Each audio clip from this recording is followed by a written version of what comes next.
Okay, then. Welcome to the first and inaugural? Does that imply that we're only doing this once a year? No, inaugural would be just the first one that you're starting. Yeah, the first episode of the Labyrinth of Lore. This is going to be a flavor and art and pretty much whatever we feel like focused magic podcast, but most certainly flavor. So, I am Steven, sometimes called Cap, especially if you've ever listened to Monday Night Magic. They call me that a lot.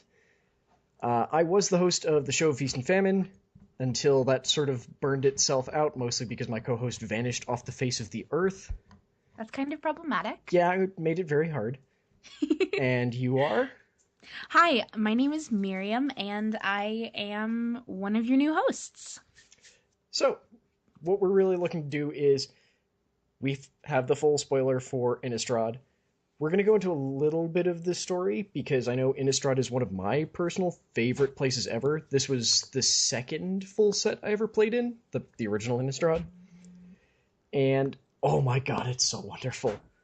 Like, this These was are where... some cool cards. Yeah, and if you listen to the show Feast and Famine, this is where we got a lot of our stuff from, because we would do entire episodes on looking at the ways that, like, werewolf or vampire myths have evolved over time. Please ignore any slamming or thumping you hear in the background. People are cooking. I have pets and dogs and things. And I have a boyfriend who is lovely and making me dinner tonight. And hopefully noise removal will take care of at least some of it, but we'll just have to wait and see. I'm fairly certain a dog just did something dumb. Well, I guess let's get the show started. Yes. So, I know for sure we want to talk about, at least very briefly, going over most of the mythics. None of them have too massive spoiler story things, but just to go over them really quickly, because, I mean, they're the mythics. They're supposed to be the face of the set. And I know personally I want to go over a bunch of the double-faced ones too, because I'm one of those weird people who likes double-faced cards. There are some really cool ones, and I know we talked about them earlier while we were prepping for the show, but I really think we should talk about some of them. They're fantastic and really creepy too. Yeah. Like beautifully creepy. Do you want to start us off with the first one, the white one? I think that'll be beautiful. All right. Do. This is the first card they showed for the set, so... The Archangel Avacyn. Right. So just looking at the card right now, it looks like we have Avacyn in the center of town. She is a legendary creature, angel, 4/4, and it costs 2 white and 3 colorless to cast. She has flash, flying, vigilance, and when Archangel Avacyn enters the battlefield, creatures you control gain indestructible until the end of turn. When a non-angel creature you control dies, transform Archangel Avacyn at the beginning of the next upkeep. So before we flip over to her other side, for anyone who didn't play in original Innistrad, would be me. Yeah, the big thing about Innistrad was, oh my god, this is a plain run with classic Gothic horrors. Theoretically, most of which are largely kept in check by this bizarre angel that just sort of appeared many, many, many, many years ago, named Avacyn. And she got herself somehow sucked inside the Hell Vault, which was a piece of the moon, which she had been imprisoning demons and other horrible things that tried to eat the people of Innistrad in. Somehow she got stuck in it, and literally this card is what happened when she got out at the very beginning, which was she got out and suddenly everything's perfect. No one's dying. Everything's going perfectly fine. And then a few days pass and everyone realizes, oh, well, she can't actually stop everything. In this case, I think it's been about a year since the Hell Vault opened. And apparently this is... I mean, we'll go into the actual magic stories, what are they called? Official magic fiction now? In the next episode. But something's been talking to her, and this is supposed to be, I guess, the idea that she didn't save someone or a lot of things. Basically, she's gone a little around the bend. Oh yeah, but it's that idea that it's the hero who failed to save someone and did not become stronger from it. They They they broke. they broke. So do you want to talk about the broken Avison? Sure. Although I just had a really this is going to sound really silly, but I just realized Avison's Moon Silver Spear, because I actually went and double checked it, is the I guess the inspiration for the Shadows over Innistrad symbol. So if you look at the bottom of the card, it's the same symbol that's the top of her spear where it connects to the handle, which I thought was kind of cool. It's also the inspiration for so the third set when she was released from the Hell Vault from original Innistrad was called Avison Restored, and the symbol for that set is essentially just an inverted version of it, which is referred to as the Collar of Avison, which is the Very symbol cool. of the Abyssinian Church. Okay. Yeah. Oh, I see that. You can see that theme tends to continue in a lot of the other cards. Oh yeah. Especially a lot of the other white cards. And a couple of the flip cards that we're going to talk about, that is also a motif that we're going to see a lot of. Yep. And so let's see, at the end of your next upkeep, flip the card. And it becomes Avison the Purifier. With literal blood-tipped wings. And let's be honest, this is kind of terrifyingly beautiful. Oh my god, yes. It's so pretty. So it looks like... I'm just going to go into what she turns into really quickly. All right. So she turns into a 6/5 flying red angel. Whenever this creature transforms into Avison the Purifier, it deals 3 damage to each other creature and each opponent with the wonderful flavor text, "Wings that once bore hope are now stained with blood. She is our guardian no longer. Greet now Cathar Apostate." The giant avenging angry angel. This so is terrifying. She has decided that humans are the real monsters, which frankly they kind of were originally, but still. And I love even like just the shattered spear. I wanted to point that out because that's terrifying. Now I have to censor that. Dang it. I'm sorry. I'll keep the I'll keep some of I my just need to check what the time on that was. I'm sorry. But yes, like you've got in the first scene where she's this glowing, beautiful thing. Even the moon silver spear itself is glowing, and then you cut to the next one where the place is on fire, the spear is shattered, she's still pointing it to someone. She's pointing it at the viewer. Oh my god, even her hair is like blood tipped. It is. It's like soaked in the blood of her enemies. I'd rather not think about how she did this. I'm sort of imagining it that she's become a Bloodborne character, where she's just basically wading through the blood of these humans that she's killing, which is a little bit horrifying. I'm kind of getting like Valkyrie type feels from this card. A little bit. And this, we shouldn't point out that this is also a wonderful motif of double-faced cards where the 2 different arts are implied to be generally in the same place. They're also usually done by the same people. Yes, good point. Yeah, so you've got this wonderful thing where you even have some of the same buildings, but now they're on fire. Exactly. And from a slightly different angle, but still clearly the same place. Yeah, it looks like you rotated and she's now facing in towards the center of town because that tall building is on the other side. Yeah, it feels basically like she did a full, you're looking at her from the opposite direction that you were before. Exactly. So I don't think we have a ton to say about Jace, just because I know personally Jace is not my favorite thing. He's not a bad card. I just don't care. I just don't care. He's kind of boring? Yeah, I mean... kind of boring in this set. In this set, he's very much the player insert character. He is the person who's doing all the investigating. Mm-hmm. And he's the one who's trying to figure out what's going on.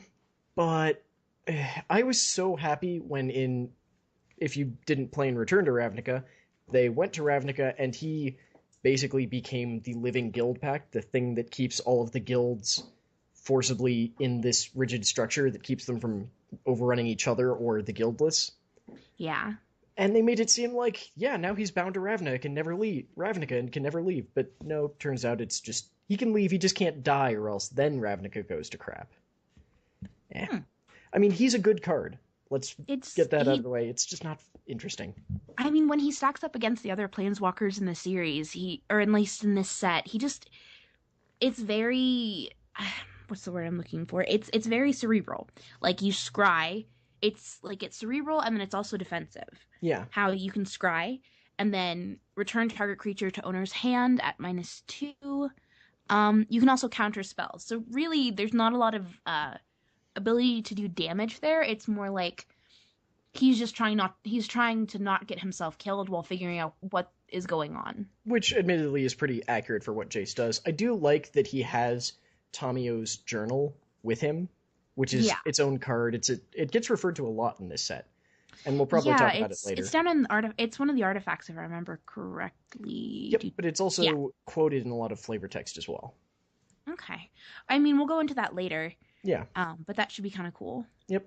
Then up next we have, if you played an original Innistrad, there was a card called Endless Ranks of the Undead. It was an enchantment, and it basically went, every turn, look at however many zombies you have, get that many, I think it was 2/2 zombie tokens. So this is one of them, this is almost exactly the same art where they were trying to break through this stained glass window. Well, they broke through, and this is one of them. Just think about this for a second. It's a mythic, 2/2 for 2 black. That sounds really horrible, doesn't it? It sounds kind of cool, though. I mean, I'm just saying, just think of, from a base level, 2/2 zombie for 2 black that's mythic. It's got to do something impressive, right? Yeah. Yeah, it's relentless. So it's got menace. It can't be blocked unless by 2 or more creatures. Then, when Relentless Dead dies, you may pay 1 black. If you do, return it to its owner's hand. When Relentless Dead dies, you may also pay X. If you do, return another target zombie creature card with converted mana cost X from your graveyard to the battlefield. For 3 mana, you can get him and another 2/2 back. This is not your shambling zombie that you can down with a kick to the chest. No, this is a zombie that just won't freaking die. And I love that the mechanics actually support that really well. Yeah, he's going to be fun. I mean, he'll probably be some sort of combination of broken and very annoying. And it really just depends on how the combo you play him in. I mean, I haven't really done a lot of looking into the sort of combos that could be fun to play with Relentless Dead, but I feel like if you had played a really black heavy deck and you had a lot of cards like this, you could essentially create your zombie army. I know that I follow a couple folks who are very interested in Canadian Highlander, and they're basically going, this is going to be so much fun. It might be finally zombie tribal being a thing, because apparently they try, but there just aren't enough good zombies for it to work. For those of you who are not aware, Canadian Highlander is a 100-card singleton format played with a sort of a ban list. Basically, they play anything that is vintage legal is fine, but they have a points list. So certain cards are worth a certain amount of points, and you can't have too many points in your deck. But things that you would think would work really well don't quite work that well, because there just aren't that many really great zombies. But a lot of them are saying that this is going to be the thing that puts it over the edge. So, that should be cool. I'm just checking out what other zombie creatures there are for this set. This is one of the odder sets. Vampires, though. Yeah, vampires are good in this set. So this is one of the weirder ones, though, where we do have the bizarre, there are blue and black zombies. Black tend to be more the someone brought back a dead body. Blue are very much Frankenstein's monster zombies, where they're just an assemblage of corpses. Speaking of which, Lamplighter Sell-Off would fall under that category. I was actually going to go with Geralf's Masterpiece, which is a 7/7 zombie horror for 3 and 2 blue. It has flying, and Geralf's Masterpiece gets -1/-1 for each card in your hand. But you can pay 3 colors and a blue, discard 3 cards, return Geralf's Masterpiece from your graveyard to the battlefield, tapped. Oh my god, he is beautiful. A lot of folks have actually pointed out that that it looks like Geralf found the corpse of Griselbrand, which was sorry, I said that wrong, as many people have now decided his name is actually Griselbrand. I didn't even say that right. I can't do it. If you want to know what I'm up so I can look at it. God, yeah, I see what you mean. If you want to know how to actually say Griselbrand, talk to Gris Lansdell or Chewy Slate. They will both do it much better. Chewy Slate is the progenitor of this stupid thing. So yeah, a lot of people have decided that Griselbrand is probably what Geralf used some of his bits to make this thing. He was the demon that was locked in the Hell Vault with Avacyn, and I believe it was Liliana Vess convinced someone to open the Hell Vault because Griselbrand was one of the 4 demons who owns pieces of her soul, and she wanted to kill him. So Oh she my did. god, definitely. Yeah, I definitely think they used, at least, if not parts of his body, definitely an inspiration. He was an inspiration for this, because let's be honest, Yeah. them shoulders, though. Them shoulders, and then he's got this bizarre, weird sort of like clip. None of his hands are hands. He has the Griselbrand, like, all of my hands are claw hook things. Yeah. Yeah. It's a really interesting card. Like Scab Ruinator from the first set, I don't think it's gonna see a ton of play, but we'll just have to wait and see. Because this is a set where discarding is gonna be good, so... So I've been talking about a bunch of cards. Cool, Is there anything that's jumping out at you? I mean, for me, I am totally an art junkie. I love cards that have really interesting art and where the style just kind of pops out at me. For example, we were talking. This is another card that we were talking about before we started, but it's an artifact. Where is it? I believe it's Shard of Broken. Yep, Shard of Broken Glass. Yep, Shard of Broken Glass. Oh my god, this card is so cool looking. It's an artifact equipment. It only costs 1 colorless. You really only get +1/+0 for it. So whenever a equipped creature attacks, you may put the top 2 cards of your library into your graveyard. And it really only costs 1 to equip. But really what just, like, gets me, what I really love about this card is, the stained glass. It's cool looking. Yeah. And then the fact that you can see the hand through it. But also, there tends to be a running theme with, like, stained glass windows, and where is it? There's a card where Avacyn is essentially busting through a stained glass window. Oh, shoot. I meant... You said the name, and then I forgot to actually look at it. Oh, God, where'd it go? I think it's red.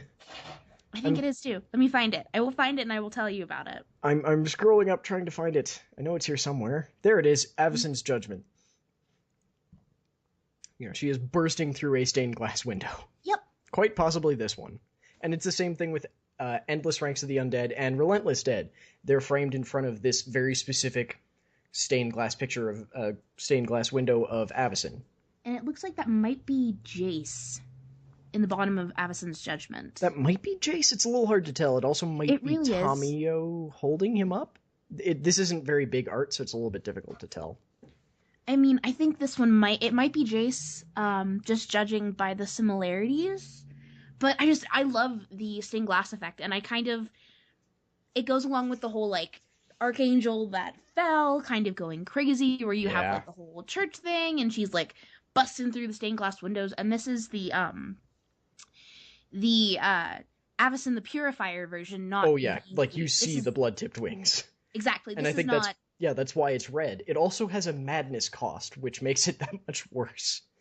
Exactly, which I think it's such a cool card, and just the theme of this set is it's really cool, because you have the whole storyline with Avacyn essentially became more of, like, this angry, rage-filled Valkyrie, along with the dark, creepy horror, which is kind of cool with this set. It makes some of the cards actually make me physically uncomfortable just looking at them. And original Innistrad had the same thing with one card that a lot of people would point to about this was Claustrophobia, because it was a guy who was in a coffin with, like, his eyes stitched shut and clearly still alive. It was just, this makes me uncomfortable to even think about that, much less look at the card. Yep, that'll do the trick then. But there's one weird thing about Shard of Broken Glass, which I'm not a massive fan of it, just because it's a little bit weird. So, in Flavor, usually doing something that affects your mind is demonstrated as discarding or milling yourself. Mm-hmm. Something that affects your body, say trying to stab someone with a shard of broken glass, would be taking damage. This is, for some reason, affecting your mind? I'm a little bit weird on that one, but oh my god, the art is beautiful, because if you'll notice, there's actually a stained glass thing that is the frame of the back of the Screaming Woman's head, mm-hmm. where the blood keeps going with the theme of it until it splits. It's literally the line of the blood in your Yeah, hand is the line of the edge of her face, yes, which is kind of cool. yeah, it's really cool. Um, Then yeah, I there's mean, there's also the fact that you can really get emotion from it. Like, this battle is going so poorly that I have literally nothing left to do but to but pick up a broken shard of glass, thus harming myself with the face of a screaming woman on it to and try and actually, like, stab you. not die. Yeah. So there was one in here that I knew I wanted to talk about. Oh, where did it go? Well, I can't find it immediately, so I'm going to go with one of my personal favorites for wonderful, bizarre, terrifying transform cards, Abyssinian Missionaries.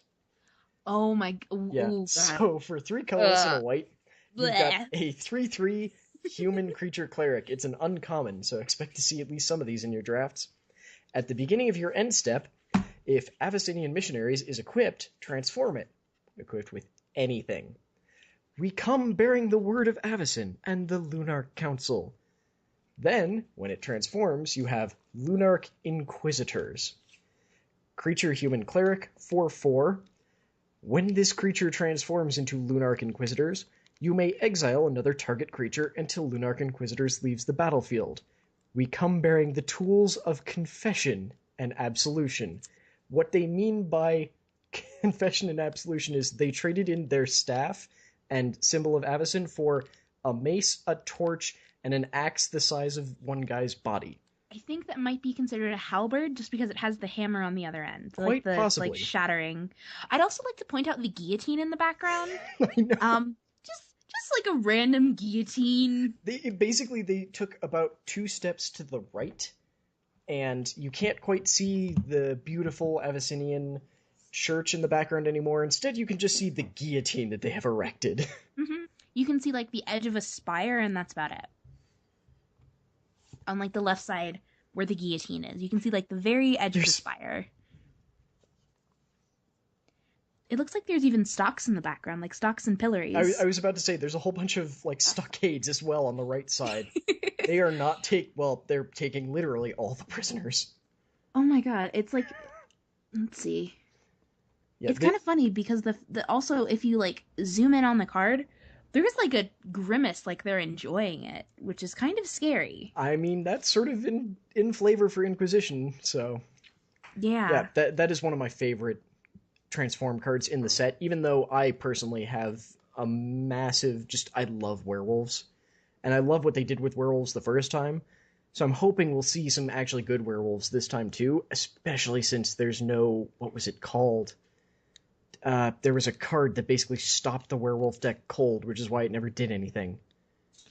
I mean, I feel like it should be interesting because Arlen Cord, who is one of the planeswalkers, is a werewolf. She's like a shifter. And I feel like in some of the stories, which we're going to be talking about in another podcast, they're going to explore that a little bit, which should be cool. Well, do you actually want to talk about the front of her then? Sure. You know what? I will. Let me pull that card up. I think it's kind of cool. I think, so... And it should be mentioned before you get started that she does have an entire story that's just about her. Yeah. And that, strangely, she is a werewolf who can... Technically, now that she is a planeswalker, for some reason she can control her transformations. Before, she was able to delay them somehow. Well, not delay. She was able to put them off for literally years. Yeah.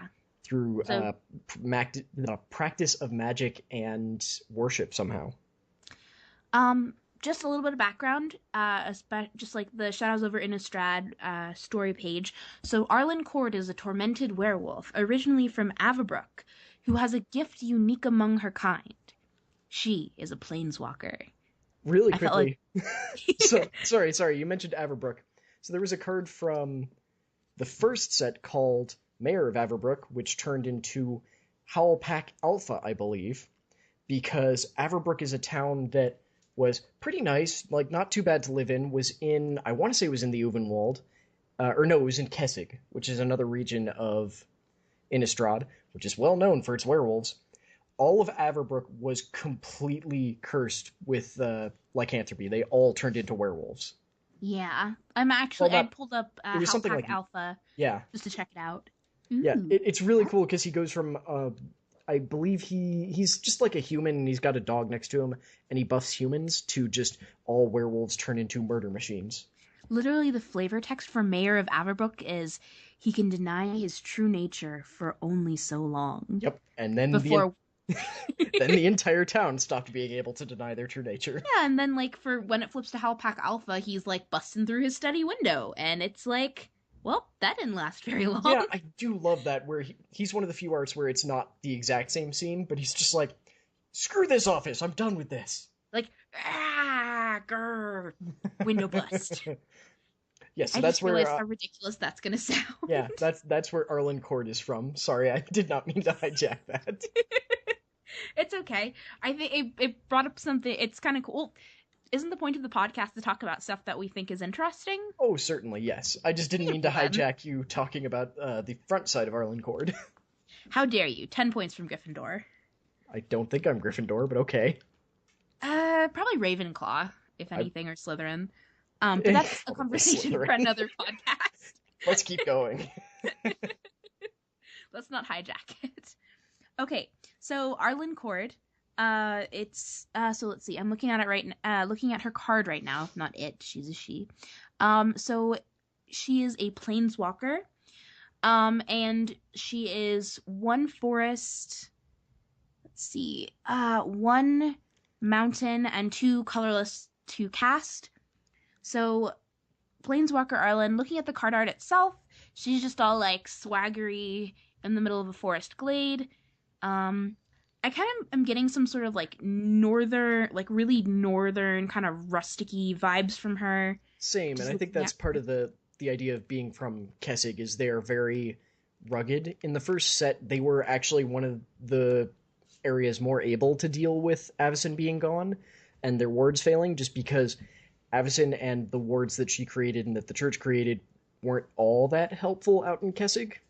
It kind of makes me think almost in Game of Thrones where like the north is like all like rugged and we can take care of ourselves and the south is pampered and like, oh no, what do we do? And frankly, given that metaphor, I'd actually stretch it farther to she would be from north of the wall, probably. Yeah, I could see that. More like a wildling rather than a denizen of the north. Oh yeah. I can't remember the name of the town. I can't either, don't worry. Yeah. It comes oh god, that's back soon. Yeah. Okay, let me talk about Arlen Cord really quick. Okay.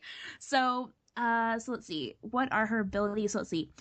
+1 until end of turn, up to one target creature gets +2 and gains vigilance and haste.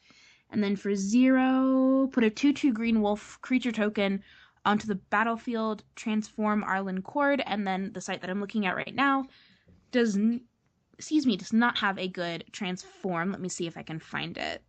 Oh, I can do her transform. Beautiful. So, why don't you cover that then? Arlen, embraced by the moon.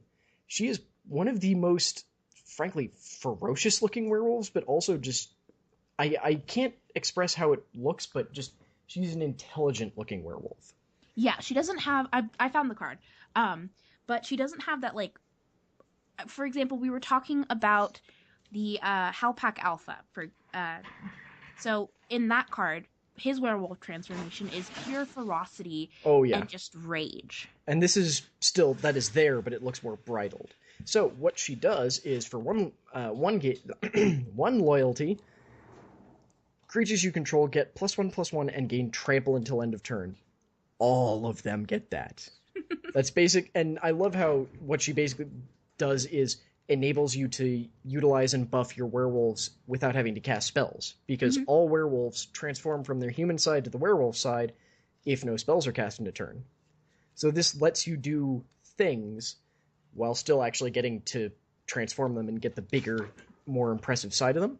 And exactly, and like before you even transformed her into Arlen Embraced by the Moon, you literally just put a 2/2 green wolf out there. Oh yeah, and if you do the +1 on that side, it's also a buff this one guy in particular.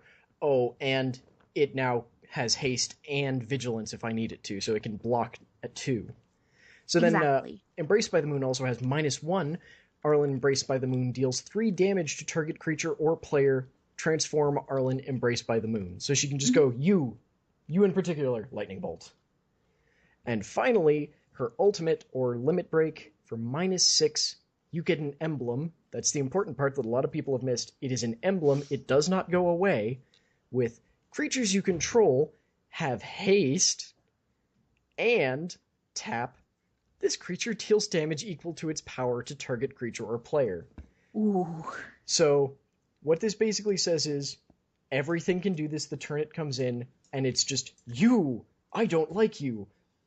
Let's fight, but I'm going to punch you first, and no, you don't get to hit me. So, like, if you've built up a card pretty massive, oh, yeah. That's terrifying. You don't even have to build up one card. You can just go, I've got a bunch of 1/1s. They're all going to punch you in the face right now. And punch you really hard. Yeah. And you're going to take it and you're going to like it. Well, you probably won't like it, but you're going to take it. Fair enough. Well, do you want to keep rolling on the Planeswalkers then? Sure. So, since we've talked about, we're 2 for 2 right now. Yep. So do you want to do Sorin and I'll take Nahiri? That sounds beautiful. Okay, so one of the other Planeswalkers in the series is Sorin Grim Nemesis. It costs 1 swamp, 1 plains, and 4 colorless to cast. So checking out Sorin, looks like where is he? He looks kind of like, he's very like traditional style, like high fantasy, in like his armor, all of that. Yeah, this is very much, he is actually suited up for war, because this is his home plane. Nahiri is here to mess with him. I'm not a fan of his art, though. It's kind of like, the guy who does this art, Eric, I'm going to horribly mispronounce his name, Deschamps? Deschamps. I don't think there's no L in there. I'm adding an L. Okay. He has done a ton of Planeswalker art. I believe he did the original 5. He's the Planeswalker guy. I just don't like this one. I can't explain why. It just doesn't feel the same. I agree with you, because if you look at the other 3 Planeswalkers for this particular set, there's something about them. Like, looking at Arlen, she has this, like, oh, I know something you don't know, kind of badass face. Oh, yeah. And then Nahiri is just this calm... I hate to say placid. Calm, because it's very much just... It's almost not pleasure, this sort of... Placid. Like, not even placid, it's that sort of knowledge of, I am going to destroy your entire planet, and I am going to walk away from it. Smile about it, too. Yeah, that's what I'm... Like, she has very clearly decided, I am ruining your entire home, and I'm okay with that. Yeah, I think it's going to be fun. Even Jace, who we were talking about earlier, is kind of the weakest Planeswalker of the series in abilities. He even has this look like, I'm trying to figure this out. Look at me. I'm thinking. I'm going to figure this out. It's like that. It's that puzzlement, but it's also that, like, investigative feeling looking at him, like, you know what he's doing. But, like, Sorin is just kind of like, herp-de-derp, I'm gonna fight. Herp-de-derp, I've got a sword. I'm ready for battle. It's also just something about his art style is significantly different from everyone else's. I heard someone describe it essentially as, it looks very comic booky, which is what I feel like. It's not modern comic booky, it's like late 90s, early 2000s comic booky art. It's literally, it would be almost like, you know, when, I know we were both like kids at the time when Lord of the Rings came back out again, but that's what it makes me feel like. He would not be out of place in Lord of the Rings. No, he would not. But it doesn't fit, it doesn't feel like he fit for this set. No, I don't think he does, but he's not bad by any means. And in fact, his abilities are amazing. Although, really quickly, before I go off topic, I just had one thing to add in about Jace. I think we should mention that he is probably a very, very good card. Neither of us really enjoy playing blue that much, which is why we don't see him as that great. Yeah, and even with my blue deck, I tend to be more smashy than anything else. But we'll admit that it's just we're not control-y players generally. Yeah. And even when we're control-y, we're like control-y in that all your things will die. Or, oh god, the Ludovic's Abomination. Oh god, you just remind me of another card I want to talk about when we're done with Planeswalkers. But take on Sorin. I'm gonna go find things. Sorin's ability sounds good. Segging into me talking about Soren's abilities. So Soren, Grim Nemesis, I mean, literally, he doesn't look like he has much expression on his face besides, I will defend, and that's literally it. So for +1 devotion, reveal the top card of your library and put that card into your hand. Each opponent loses life equal to its converted mana cost, which, all in all, that could be pretty cool. Like if you draw a pretty hefty card, like if you are playing a creature heavy deck and you pull one of your like big stompy creatures, it could be pretty cool. So that's something that's kind of neat. Wait, sorry, I was muted and was apparently being dumb. So, no worries. really quickly, one of the things about that specific ability is there's a card called, well, his name is Bob. What the hell is the card's name? Grim Confidant. No. Dark Confidant. Wow. I just like, his name is Bob. The card was originally based off of a Magic player, champion, world champion at the time. They did a thing back then where they would, they would. I'm sorry. The hair. The world, the world champion would come up with a card design and they'd sort of make it based around them and also throw in their face in some way. So it got called like Bob. Late 90s. Yeah, this was late 90s. This was original Innistrad, Ravnica. I'm being rude, but just like. So yeah, the card was, you get to draw an extra card a turn, you take damage equal to its converted mana cost. So everyone's just like, this is not how you bob, Soren. You're supposed to hit yourself, not the opponent. And everyone's just going like, it's like he learned how to bob from, say, Chandra, who's just, no, set everything on fire. The cool thing, though, about this is since it's each opponent, so if you're playing multiple people, God, that could be really good. Like this, playing, Soren could be really useful. Like if you're playing in, I don't know, Two-Headed Giant. Oh, yeah. That could be really fun. But, I mean, even without that, it's still, you get a bonus, you increase his loyalty, you draw a card, and you hit someone in the face. Mm-hmm. The worst case for this situation is you pay 6 mana, play a 6 loyalty planeswalker, immediately give him +1 so you have a 7 loyalty planeswalker, and draw a land. But it's an extra card in your hand and you just didn't hit someone. That is the worst case. And that is still a really good case. It could be, as I said, I think it could be a really cool card to play. I'm not hating on Soren's abilities, I'm just hating on his face. Yeah, it's just his art. Alright, so the next ability for -X, so I guess however many you want to pay. Soren Grim Nemesis deals X damage to target creature or planeswalker and you gain X life. Cool, there's a life regeneration. But instead of just regenerating life, you're smashing as well. So that's always kind of fun. I do like that, again, this is just a reminder that Soren is pissed he's hitting people. He didn't really used to do this before, but now he's just like, no, everyone gets hit now. It's like, insert expletive here, that, and I'm gonna smash. Yep. Okay, so the last ability for Soren, for -9, that's pretty intense. Oh, yeah. Put a number of 1/1 black vampire knight creature tokens with lifelink onto the battlefield, equal to the highest life total among all players. Oh. Yeah. Raise your vampire army. Yep. So if you're playing someone who's like, oops, I'm going to let me have life, more life for me. It's like, no, I'm going to have build my vampire knight army. Yep. That is so cool. That's so awesome. Okay, I lost Nahiri. Where'd you go? There we go. So, Nahiri the Harbinger. Oh my god. I love this card. I have to say, the art is probably my favorite. This is literally for all the planeswalkers. Yes, this is the Destruction of Markov Manor. You can see this in a couple of other cards. There's a red card that's some sort of land destruction where you can see it. You can sort of see a more close version of this in Declaration in Stone, where she has literally shoved Soren's entire family into these stone columns.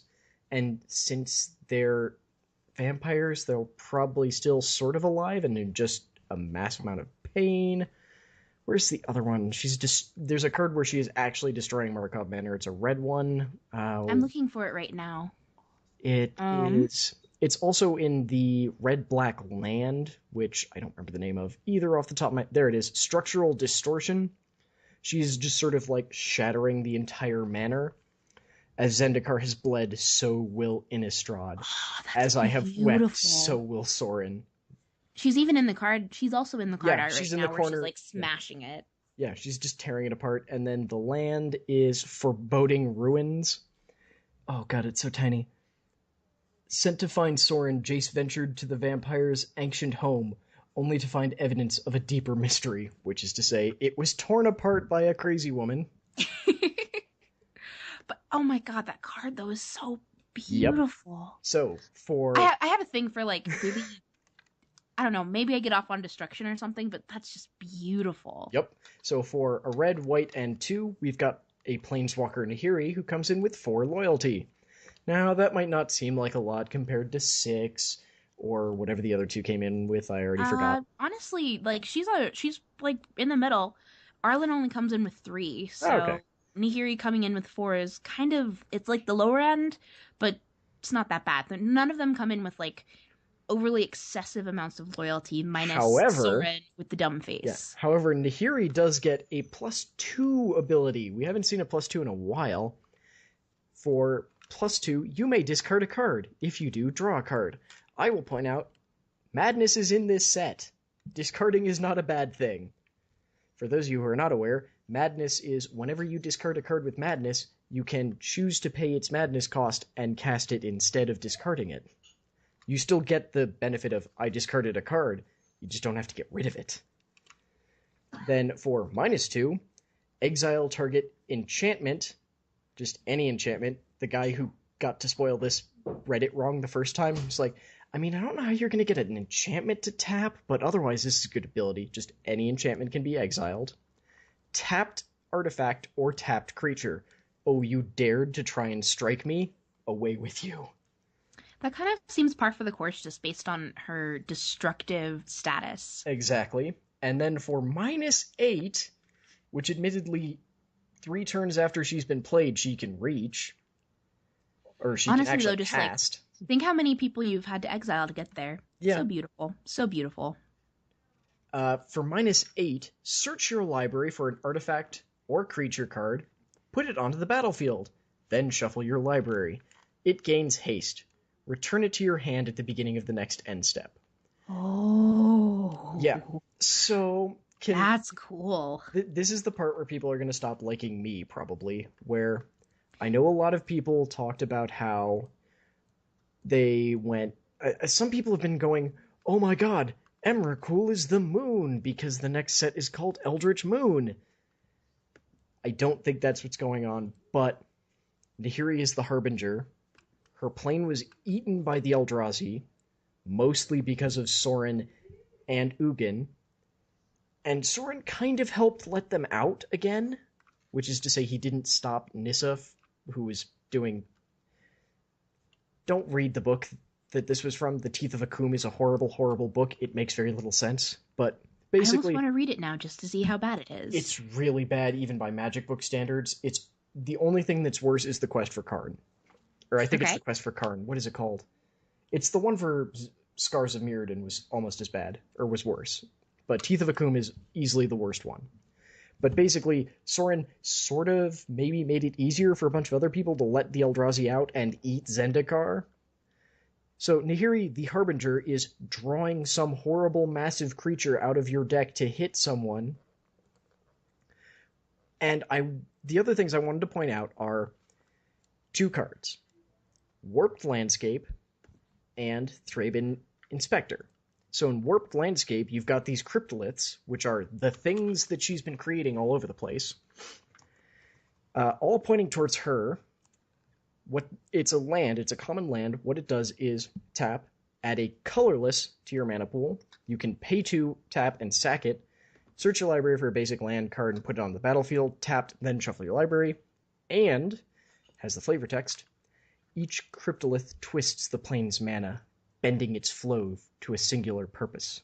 Which is her destroying everything! Pretty much. I mean, part of why they used Zendikar to trap the Eldrazi the first time is because it had the weird, crazy mana that attracted them there easier.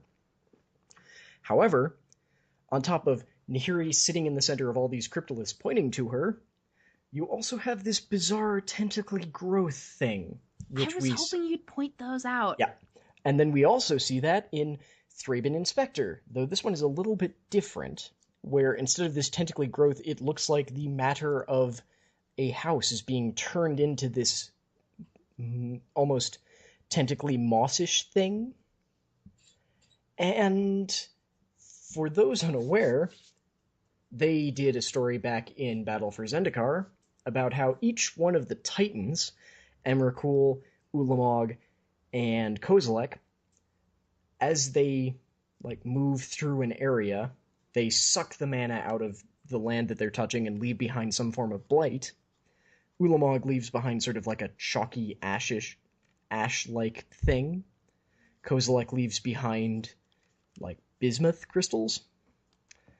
Emrakul leaves behind weird organic tentacly growths, because there's something about how she, in particular, was well known among the Eldrazi as a creator, whereas the other two, Ulamog consumes and Kozilek corrupts, I guess is probably the best word.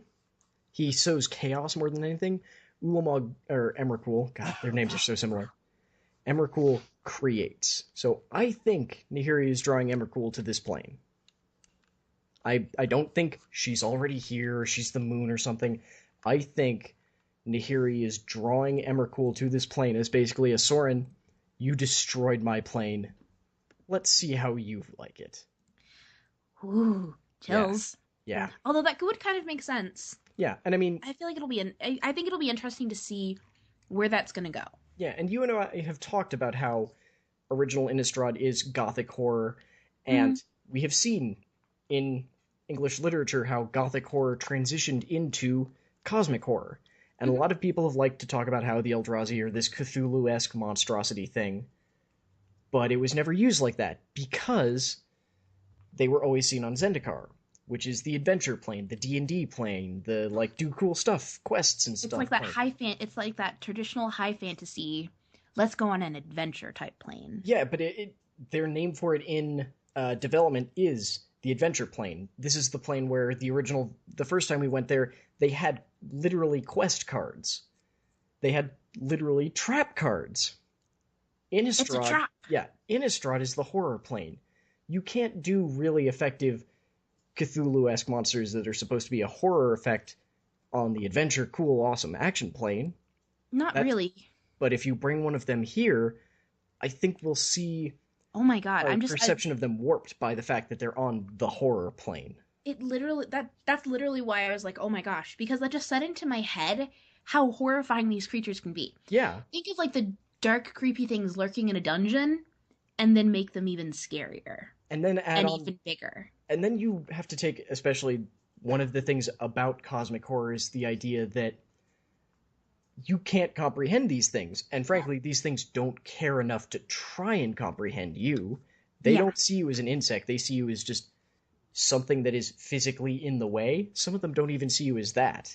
It's literally, you do not exist for them because you're not even a speck.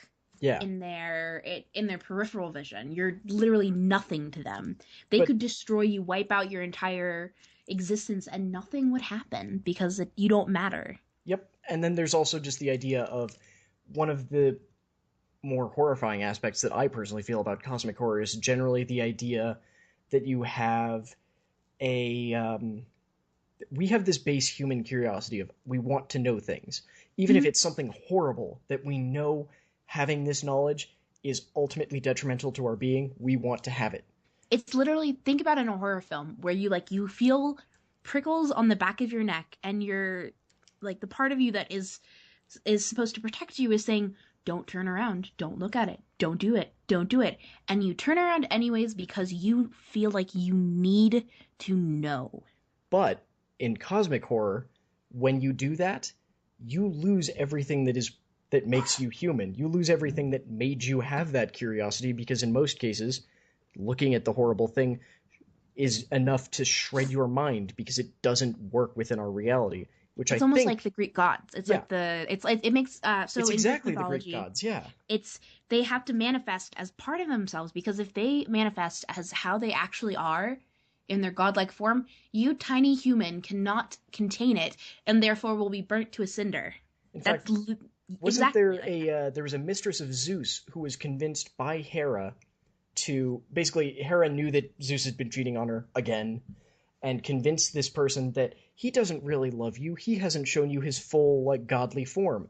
If he doesn't do that, then he doesn't truly love you. So convince this woman to, with frankly without any choice of her own, commit suicide because she was just going, no, we're not doing this anymore until you show me your true godly form. And he did that, and her, depending on your telling, her mind shattered, her body burned to cinders. That's Hmm. exactly it. It's we want to know these things, and if we're bringing horrible Eldritchian monsters to the horror plane, I think that's what we're probably going to get to see, and I really hope so. Oh my god, the art for that is going to be Yeah, I so. just can't wait. Oh If I'm right, god. if I'm It wrong, then I'm wrong.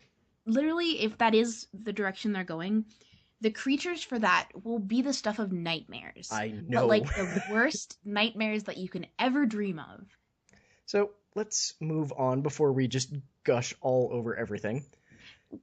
Uh, That could happen yeah. pretty easily. Do you want to take another interesting thing related to Soren, namely anguished unmaking? Oh, sure, definitely. Let me pull that card up real quick. Okay. While you're pulling that up, I just want to talk about one that is one of my personal favorites just because it's so weird, which is Silver Fur Partisan. So there was a big thing in Avacyn Restored where there were no transform cards because she did this thing called the Curse Mute, which is that whole everything gets indestructible. Basically, she did a big magic wave across the entire plane that shut down a lot of curses and things like that. So a lot of people who were werewolves but didn't give in to the bestial side and actually wanted to do good, she couldn't completely cleanse them, so she turned them into the Wolfear, which were humanoid wolves that still did good. The Silver Furs were a group of them. The Silver Fur Partisan, for two generic and one green, is a creature wolf warrior. It's a 2/2 with trample, and whenever a wolf or werewolf you control becomes the target of an instant or sorcery spell, including ones you control, so buff spells, put a 2/2 green wolf creature token on the battlefield. Silver Furs are the last remaining Wolfear. We don't know why. We don't know if it's because the werewolves have been killing them, if the what are they called?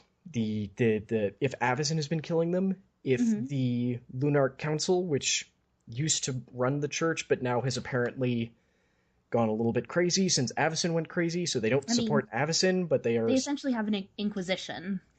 Yes, and part of that is also because the cult that summoned Grizzlebrand, called the Skursdag, have apparently infiltrated the Lunar Council, so they're a little bit unstable. So we don't know why the Wolfear are dying, but we know Avacyn's already hunting werewolves as well, so Hmm. just this is an interesting thing to me because I really liked the Wolfear and the werewolves, so I'm gonna be really sad if they all go away because it's a beautiful. Oh, Oh, sure to sorry phone. about that. I was just I like, was sending you some art that I think will be kind of interesting. yes, because for some reason it's such a pain in the butt to find the full version of this art. Yeah, so I found the full version of it. Yeah, yeah. So I Cause think that is Tamio and Jace in the what's it called? The cathedral art that we can't ever remember the name of. yeah, The red the one that one. we're just like, oh my god, this beautiful cathedral that's being smashed to bits. Yep, that we cannot remember the name of. What the hell? Nope, Well, that's probably going to be a theme. yep. Well, if you want to talk about that, I'll pull up the card again so I stop forgetting. So I have Anguished Unmaking up right now, and so Anguished Unmaking is a lovely little instant. Um, and it costs one swamp, one plains, and one colorless for a total of 3. So with the ability for this card is to exile your target non-land permanent. You lose 3 life. So honestly, I'm not sure the best way to use this card, but I still think it's kind of awesome Yeah, looking. I think the idea is basically just It's a removal spell. It can take out planeswalkers if you need it to. It's just a good all-over removal spell, but I think It's you kind might of want a, to... it's like a, I'll explain what I'm thinking it might do, but the flavor text ties into that, so I was let going to me say, I think you might want to cover the flavor text, because it's pretty Yeah. important. Yeah. Okay, so the flavor text.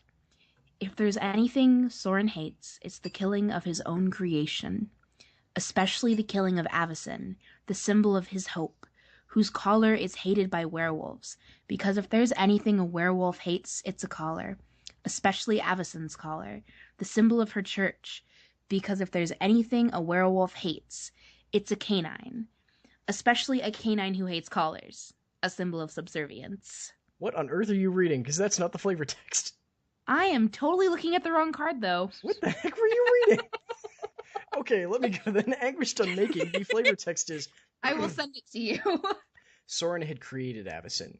It was so it was a cruelty beyond imagining, a pain God. beyond description, that fell upon him to end her forever.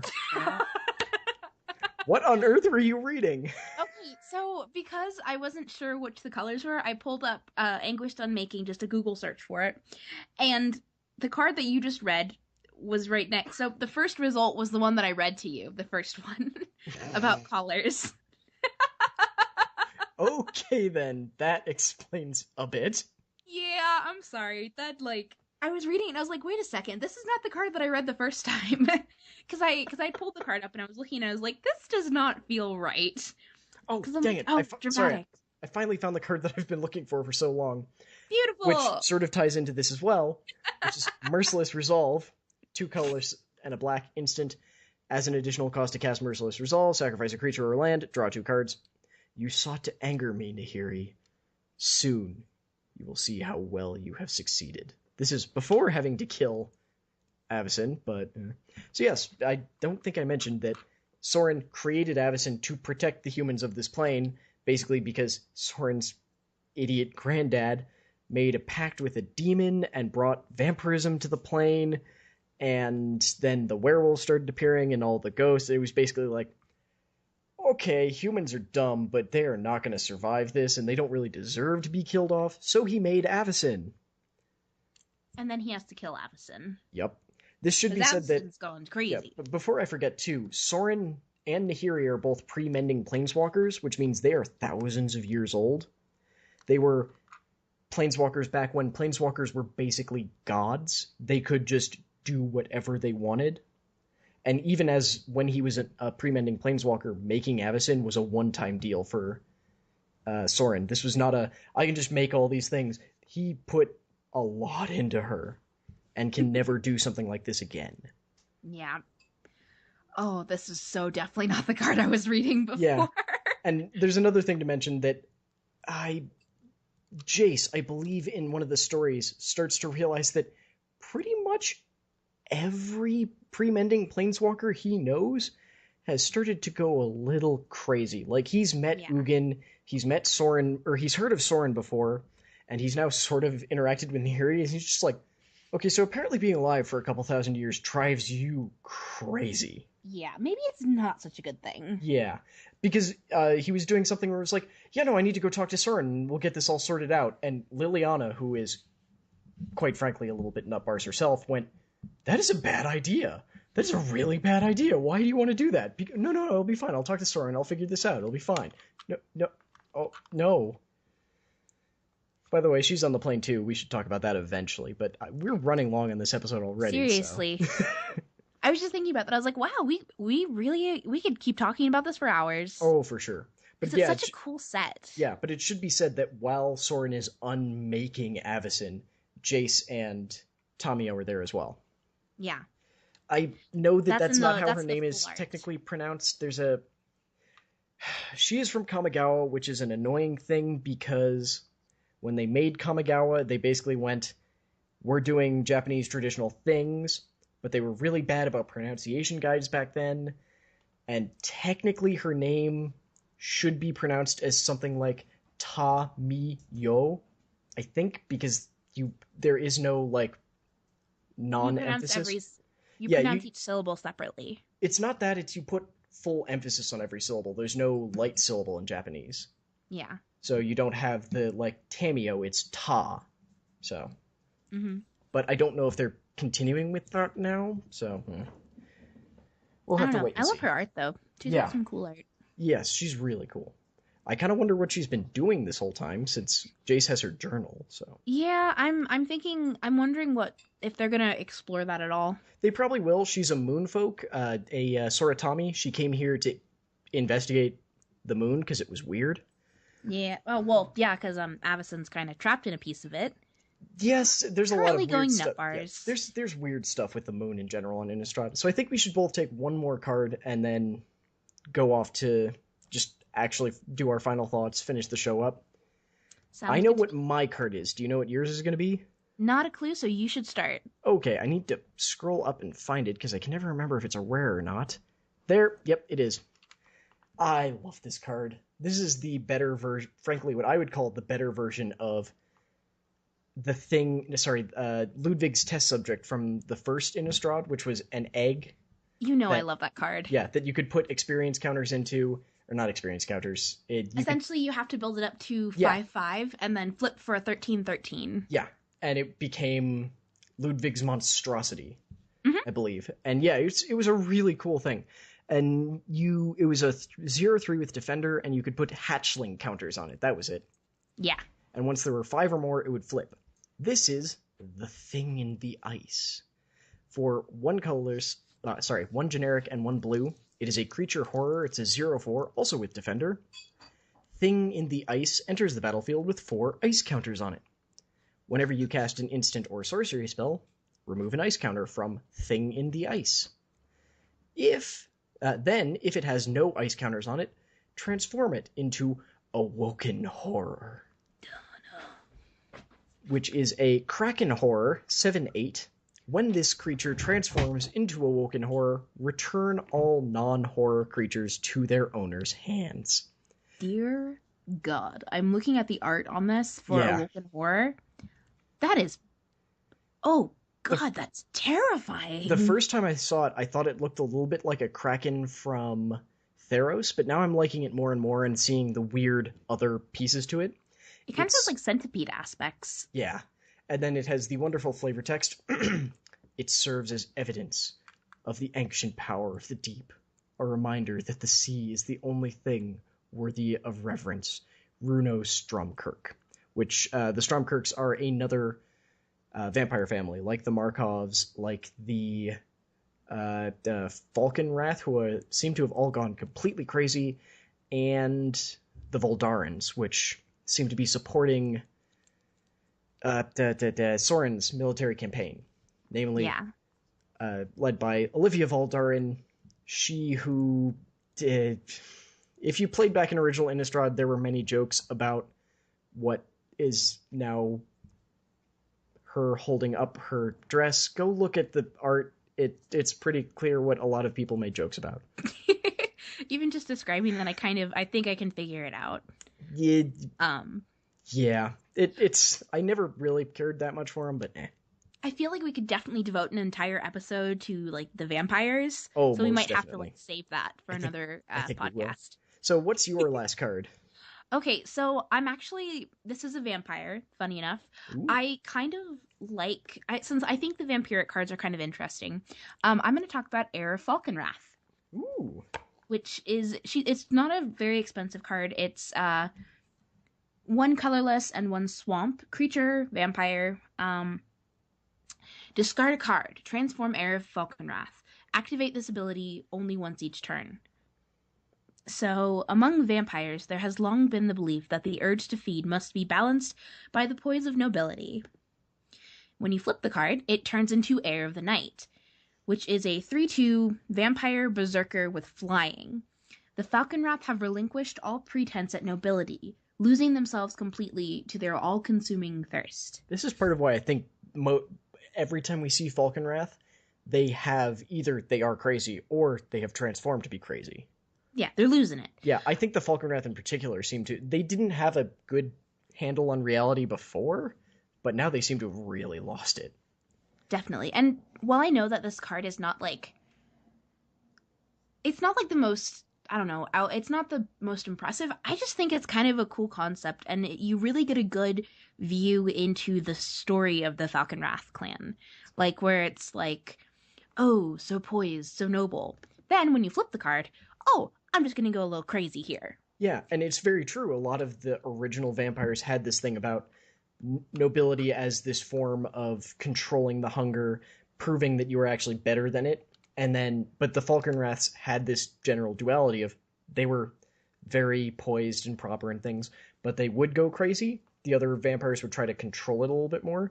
There's also one thing which I hate to point out because a lot of even non-flavor podcasts have pointed out. There's a wonderful thing done with the negative space on Heir of Falkenrath. Can you see it? I am zooming in. I'm squishing. It's just the negative space between her dress and her choker. Ooh, can you point it? Explain, since I'm seeing like it's kind of creepy, but it's a like... bat. Oh my god! Yes. I totally see that. Yep. It's a little bit bizarre since she is pale white and they're using her own skin for it. So she's basically wearing black, but she has a white bat in the negative space between her dress and choker. Looks like a dangling rubies for the eyes, and the her décolletage is the edge of the body. Yeah, it's so well done. That's cool. I think you're right. Those probably are rubies because they're missing from Heir to the Night. So it looks like she probably like threw them off or something. Like, okay, I'm going a little nutty here. Yep.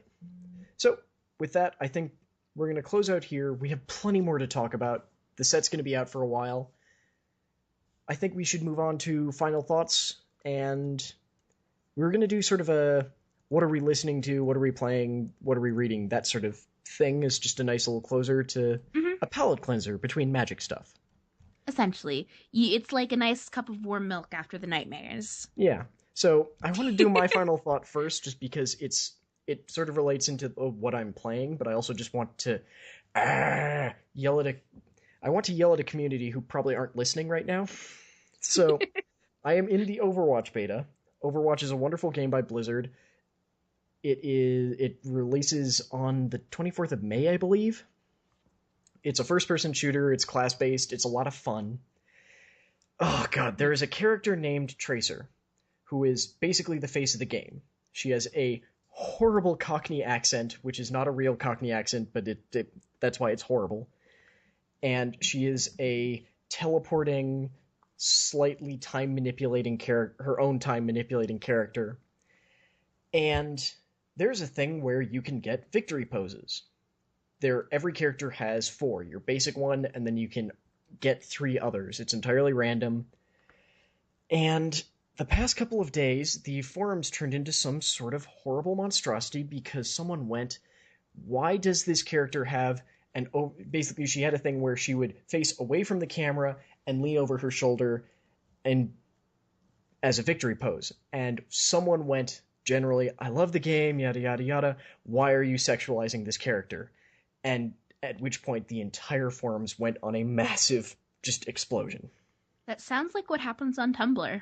And it's one of those things where the character is one, I think part of it may have just been a joke about the fact that the character is literally wearing spandex pants, which even if you don't have a butt, makes your butt look fairly impressive. It's also one of the best comics that I've read about the entire thing was, no, this is not a sexualized character, but at the same time, there's one where someone went to the character and another character talking to each other, one of them who's a much older person, about like, I don't feel like you're representing yourself right now. You're not allowed to be sexualized. It's like, and then the character Tracer just goes, I'm 27. I'm not a virgin. And the other character just goes, oh, I'm probably going to throw it in the show notes because it's just silly and feels like the appropriate response to this. And it's just... Speaking as a 20-something woman, it's totally okay to embrace your own sexuality. But at the same time, the problem that so much of this came from is because the lead game developer went, so we're removing the victory pose, and Jeff Kaplan, the lead game designer for Overwatch, is a great guy. He does wonderful work. He has a very bad habit of not stating things completely or not vaguely. So he basically made this post, we're removing the skin, or the pose, we're replacing it with something else, and that was it for like 2 days. Mm-hmm. And then he came back later and went, okay, to clarify, which should have been done initially, Mm-hmm. we already were talking about removing the skin because the pose. There's also alternate skins for all characters. That's why I'm getting confused. Removing her skin would be kind of creepy. Oh God. So we were already Innistrad's in my brain. Yeah, we were already talking about removing the pose from the very beginning because we liked it, but we had another one that's been in development for a while that we think we like more.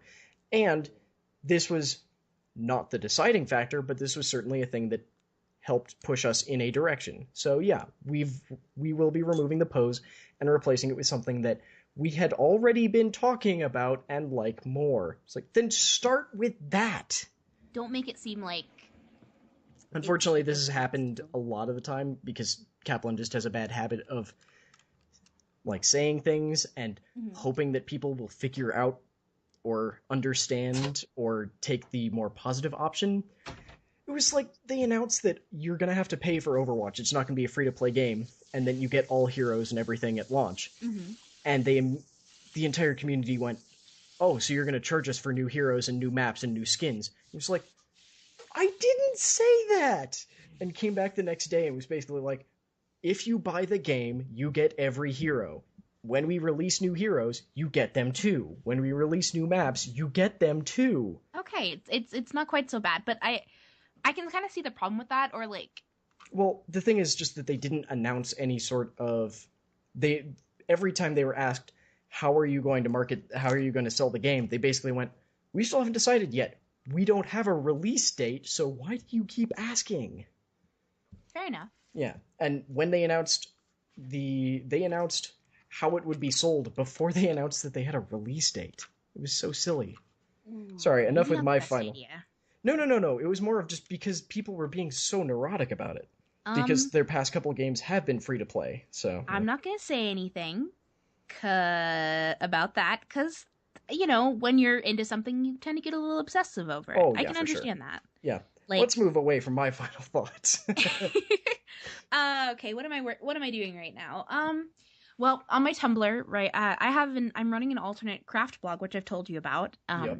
My Procrastinator blog. It's called Princess Procrastinator. And I am going to be making a whale out of a pair of pants. That's it. Just no description, that does enough, yeah. Yeah, Pinterest is a dangerous rabbit hole to fall down, and I fell down and I found something I want to do. Oh, Lord. I'm also currently between books right now, but I am going to start reading the short story collection you suggested. Yep. The one we were talking about? Yep, so this is what I guess is going to be what I'm reading. It's not actually what I'm reading, but it's what I'm talking about this time. The Machine of Death. It's a short story collection based on a very simple concept. There is a machine that can tell someone how they are going to die. Write a story about that. There's more information on it. It's usually supposed to be like vague and not super helpful. Mm-hmm. So you'll get someone who... I don't remember if this is an actual one or not, but it's someone who gets almonds. It's just like, what the hell does that mean? I'm not allergic to almonds or anything. So for the rest of his life, he never touches almonds ever again. And then he ends up dying because a guy is like choking on an almond while driving his car and slams into him. Cool. So it's just to take it from there. I think I told you one of my favorite ones is there's a thing where a kid gets nuclear blast, and then more kids get nuclear blast, and then the government just goes, oh, this can't be good, and groups a bunch of kids together, and it's not really determined in the story, but it's a implied, we may have just detonated a nuclear bomb on top of them to make sure. Exactly. That, yeah, it's a really interesting idea to see how all of these different authors take a very simple statement of, there's a machine that will tells you sort of how you'll die. What are you going to do with that? And it's just really, really cool. You can get the whole thing for, didn't you say like $5 on Amazon? I think it's like $5.99 on Amazon, on like Kindle. So I figure I'll read it and then I will talk about my favorite death in our next podcast. Oh, goodness. I think there's one person who gets There's No a story. spoilers? No, don't worry. This is how it opens. Okay. How a story opens is just a person gets a reading that's just like, it only says never. That's terrifying. Yep. It's creepy as all hell. But yeah, I figured that I would read it and then talk about one of my favorite deaths on our next episode. Well, then I will reread it. Cool. Hopefully, Sounds good. Hopefully we won't pick the same one like we did with a card that we didn't even talk about this episode. Oh God. Well, that'll be covered next episode. Yep. So, Okay. Are you playing anything? Not really. I mean, I'm still finishing Persona 4. I admit that I am not a huge gamer, much to the consternation of my boyfriend and several of my friends. But I like video games, and I'm on my way to finishing Persona 4 in anticipation of the release of Persona 5. Maybe one day. It's actually coming out this summer. Sure it is. There is a real release date, mister, so cynicism. There has been more than one. Okay, they actually finally released a release date for Final Fantasy 15. I do not care. Okay, a friend of mine is excited about it and stopped by to literally tell me about that. I'm sorry, they've not been doing well recently. All of Final Fantasy 13 can jump down a hole, quite frankly. All three of them. Well, we will see what's going on. Yep. So I'm not really playing too much right now. The things I'm listening to, Alice Isn't Dead, which is a new podcast from the folks who do Welcome to Night Vale, which I love. It is creepy. I am listening to it as well. It is creepy. Well, it's kind of funny because we tend to listen to the episode together. We listen at work. Yeah, oh God. It's so perfect though. Though to be fair, a lot of our coworkers end up asking, "What the hell are you listening to?" Yeah. Well, I have now been also listening to Quirpline, which is if you know Magic, they're the folks who do Friday nights and some of the preview card reveals. Loading Ready Run does this. It's a twice monthly 15-minute silly comedy podcast. Some people have described it as basically think Night Vale, but instead of Eldritchian horrors, it's full of stupid people. I was thinking redneck, like a little vaguely redneck. A little bit redneck, but also just dumb. And a so little bit fun, of what's it called? Oh goodness, Parks and Rec, Pawnee. A little bit of Pawnee thrown in because there's a lot of stuff with raccoons. Yes, very much so. Before I forget, what I have been playing is Heroes of the Storm. Oh my goodness, I love Heroes of the Storm. My girlfriend and I play together, which reminds me I haven't gushed at all. I am sitting in my brand new chair that she got me for my birthday. It is amazing. And I basically got home today and finally got to sit in it. It arrived as I left for work this morning. Oh my goodness, it's wonderful. I can't wait to use it more. I actually have been resisting the urge to gush about it and her getting it for me all podcast. But yes. I'm slightly envious as I'm sitting in a dorm regulation chair. So that's what we're playing, what we're listening to. I'm eating curry right now. I don't know why I felt like I needed to throw that in there. What we're playing, what we're watching, what I'm eating. I'm drinking Coney Island Hard Ginger Ale, which is the most wonderful thing I've ever found. Very nice. Yeah. But I think with that, we will... Oh, context information before I forget. Derp. Beautiful. So you can find literally everything that we do, everything, at nian.net. That is spelled Niian. You can email both of us at info@nian.net. Same way it's spelled. You can find me on Twitter at CapAmerica. Yes, spelled with a U. You can find our Facebook page is Lair of Lore.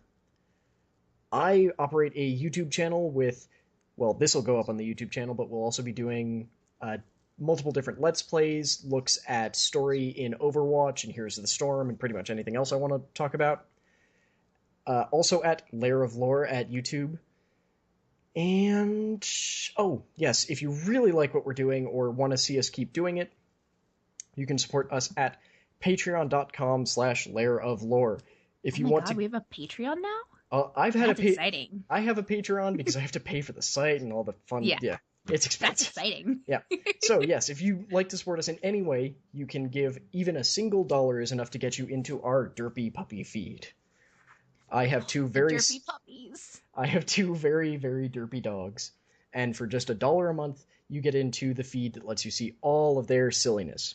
If you want to give a little bit more, at $5, you start getting access to like seeing everything that we do 24 to 48-ish hours early, and there's more levels beyond that that are basically just recognition thank yous.